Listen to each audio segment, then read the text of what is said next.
Welcome to It's That Easy interview series featuring the authors of It's That Easy Online Marketing 3.0, where we'll show you how to better engage and connect with your market online. Please welcome your host and editor of It's That Easy, Junghenn. Welcome to It's That Easy, the podcast show that brings you 18 experts who've been featured in our current book, It's That Easy Online Marketing 3.0. Hi, I'm Junghenn, and in this episode, I'll be talking to Samuel Junghenn from Think Big Online Marketing. Now, Samuel is a serial entrepreneur with a burning passion for online marketing. He specialises in helping businesses integrate their marketing efforts into a single stream, creating massive leverage and results. In Samuel's chapter, he shows us how to integrate all of our marketing efforts so that they work together in a cohesive manner. So welcome to the show, Samuel. Thanks, Lorena. It's good to be here. Yeah, really excited about it. Also want to thank you for sharing your knowledge in our book. I really enjoyed reading your chapter. It was very poignant to me at the moment with integrating all of my online elements. I'm really looking forward to talking about the concept of that and how it can benefit our businesses. But before we do, why don't you tell me about Think Big Online Marketing? Sure. So a couple of years ago, I saw there was a big gap in the market where there's a lot of other agencies out there that were, very good at doing SEO or very good at doing AdWords, or maybe they're good at social media, but no one seemed to be very good at tying all of the different elements together and to produce a far better result. Because I knew from working on own sites and a couple of clients that I was working with, the ones that got the best results were the ones that had a fully integrated campaign and that were running multiple channels at the same time. And that's how Think Big was born. Okay, so with the concept of integrated marketing, why don't you just clarify what it is specifically you mean by that? Sure. A lot of people tend to run their marketing campaigns through one or two channels, but they don't really tie them in together very well. An example of that might be a common mistake that we see is people that might be running social media campaigns, say for example on Facebook, and they build up this huge big Facebook following, but then they don't ever pull those people from Facebook. The danger in that is if Facebook changes the rules or they shut down their page or Facebook goes bust, they could lose their whole database instantly. Whereas if they've got a properly integrated campaign, they could be pulling people off that into their own email database. So what you specifically mean by that is that, say, on the welcome page, having some kind of an opt-in form so that you can actually start gathering the data from the people on your Facebook, because otherwise if you don't, then as you just explained, just say for instance if Facebook shut down, you'd lose all of those contacts. Is that what you mean? Yeah, absolutely. And you want to be everywhere because people are looking for your business or your personality in multiple places before they'll typically do business with you. And if they don't see that you're not in all these other places, the trust level goes down a bit, I guess. Okay. Now, you also mentioned before, you use the term channels. Why don't you tell us what you mean by that? Okay, basically, marketers use channels as a term to define, I guess, a different medium. So we might call Facebook a channel, or we might call YouTube a channel. AdWords could be a channel. And I guess that's how you would, best define it. Okay, so it sounds like that they're, in your terms, they're the various different means that we use to create our marketing strategy online. So when you're talking about integrating them all, then I guess in my mind I see that, how are they all benefiting each other? How do they work together so that you get a better result? Why don't you explain to us how you might link some of those elements up together? Okay, so following on from the example with Facebook, say for example if we have an email opt-in, maybe we're giving away some free advice or part of our book or whatever it might be, a video series.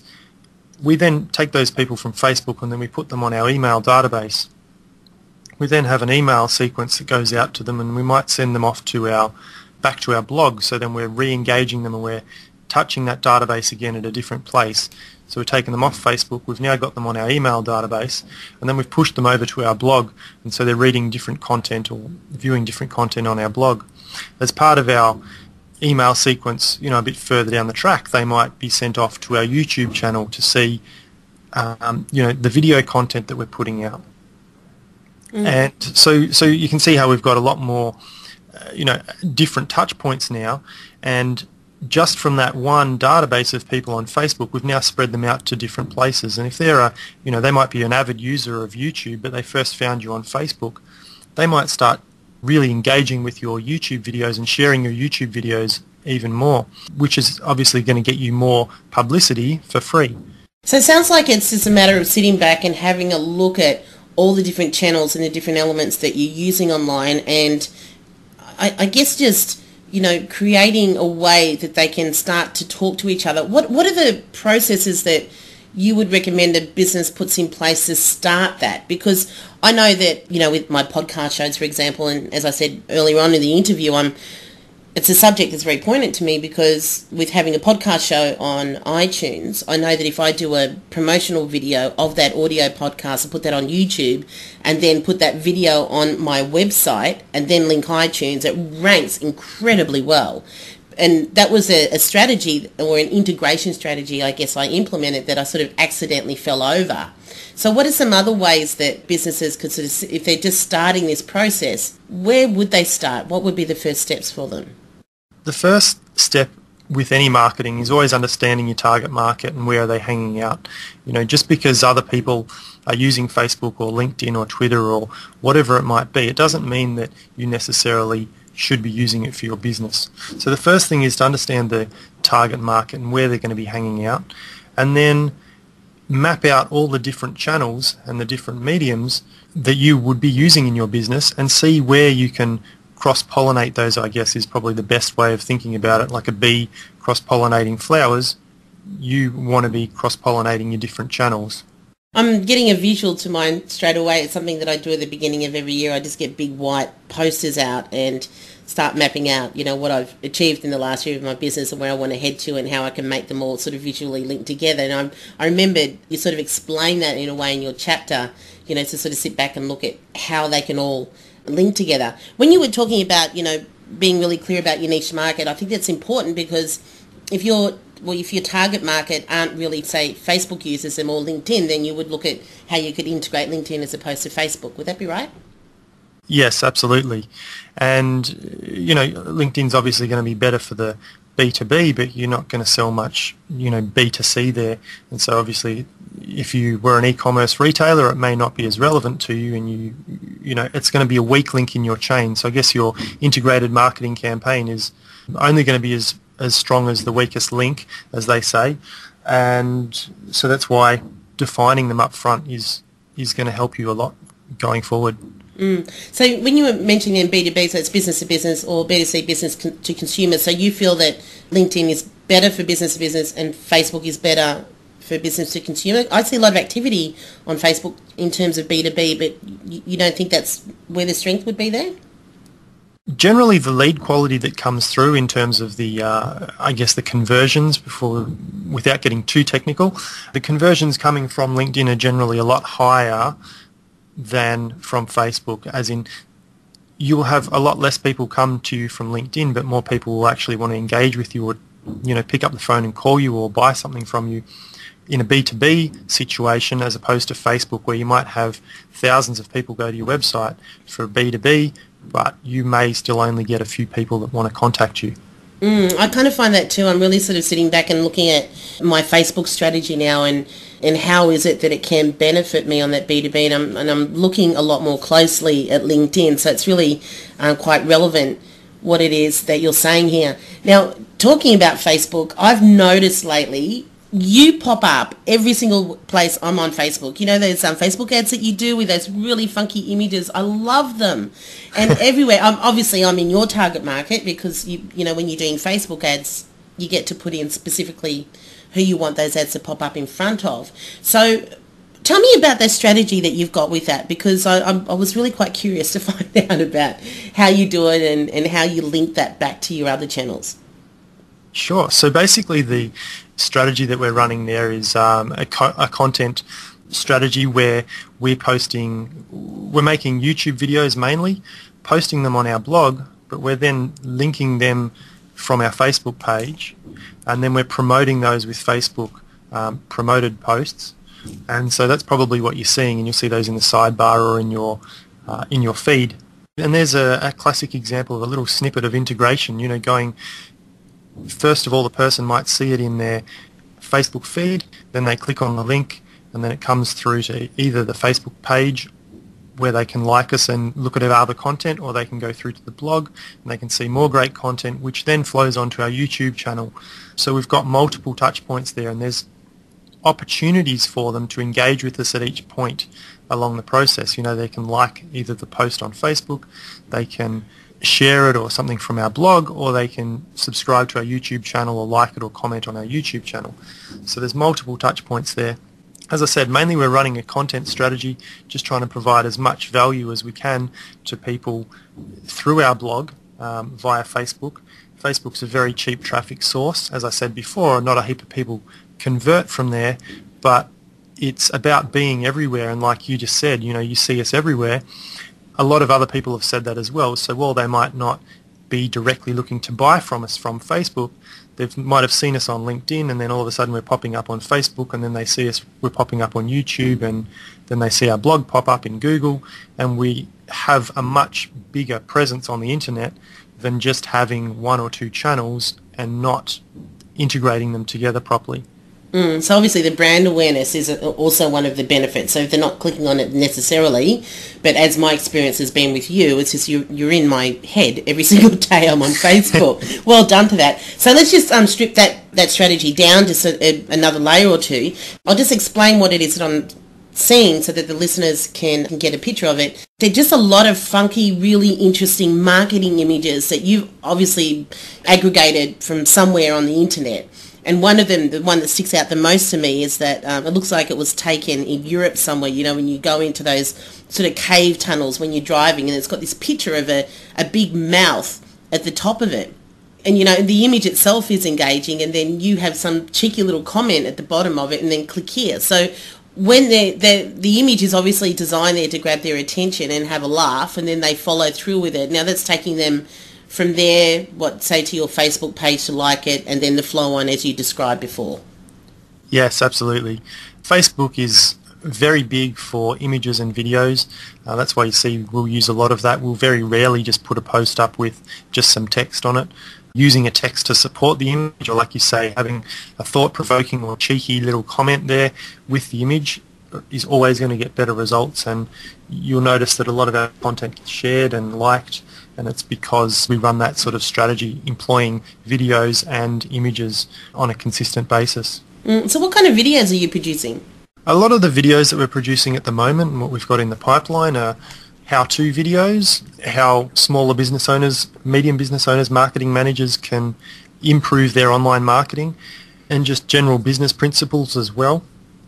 I think we've got a recent one out there that's don't do business with idiots, which is a little bit controversial, but you know, there's some great points in there that apply to any business, either offline and online. But you know, I guess a lot of people try to treat their online presence or their online business differently than they would a traditional business, and that's probably one of the biggest mistakes that we see people make, is they sort of treat it like a hobby as opposed to treating it like a real business and turning up and doing the things that might not necessarily be as exciting all of the time. You know, everything's going to take effort, and it's what you put in is what you're going to get out.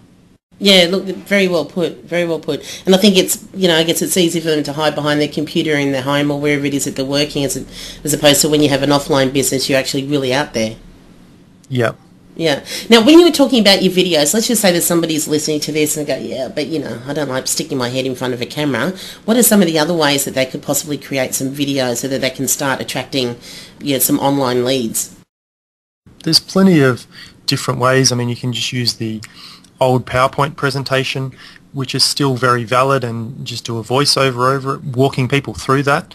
You can use Prezi. It's still quite new here in Australia. I'm not sure how it is overseas, but prezi.com.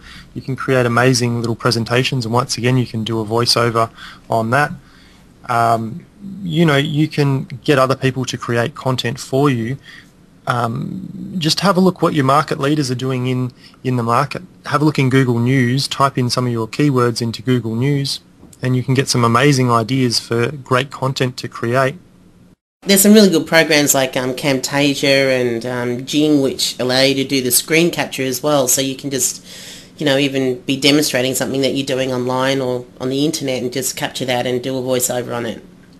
Yeah, absolutely. I mean, even another very simple thing that you can use to create video content, which a lot of people don't think about, is just most people have got a phone these days with a recording device on it. Just pick up your phone, hit record, and just rattle off some stuff as you normally would when you're talking to people about your business, your products, your services, whatever it is.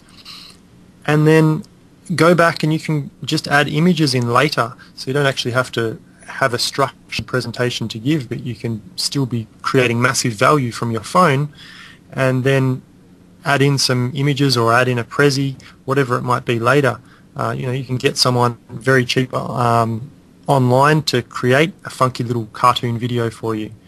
But these are all, ways of creating content that's very rich and shareable, but very quickly and easily.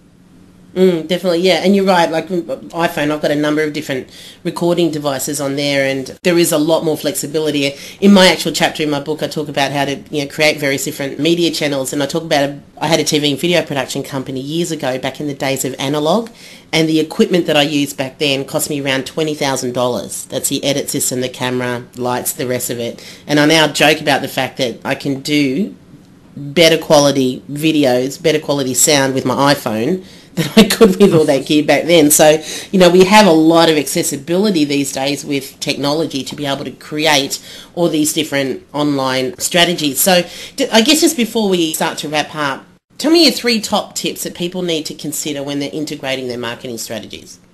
The first thing, as I said, is you need to know who you're marketing to, but that kind of ties in with knowing all the different mediums that you've got to use or that you've got at your disposal to use to either broadcast or interact with people.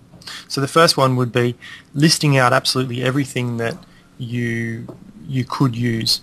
I mean, we cover most of them, a lot of them in the book, I should say, that you can use, and it's really unlimited. It's up to your imagination. You've got to get creative and just think about any touch point. It can be online or offline. It can be integrating your letterbox drop flyers with your Facebook page, that passes on to your email database. So I guess step 2 is really get creative with what you've got. Step 3 would be your implementation. Set a calendar out and make sure that things get done on a consistent basis, because we all a lot of us have got creative brains and we come up with things and it's all nice and fun and it's that whole shiny object syndrome. But then when it actually comes into implementing it and putting it all together, we kind of fall off the perch a little bit and don't make it happen. But it's that last bit that's making it happen is where you're going to see the results and where you're actually going to drive more business. Yeah, well put. Fantastic. So what can the readers look forward to in your chapter? What are some of the outcomes that they'll get from it? Okay, so we've gone a little bit more in depth than what we've spoken about today into integrated marketing, and we've got some examples in there of how it's been done well. And there's also a 7-step process in there to actually making it happen. So it's all laid out very clear and easy to understand, and anyone can really implement it. Yeah. Fantastic. That's good. And I personally, I've read every chapter in the book. It's fantastic, all the content. But this was really good for me. As I said earlier on, I'm one of those creatives that loves to have a lot of different marketing strategies online. But when I read that, it really clarified for me how it is that I could better pull it together. So if you're listening and you're struggling with that and you're just doing a lot of stuff but not really making it work for you, then I recommend that you grab a copy of the book and read this chapter. So how can people find out more about you, Samuel?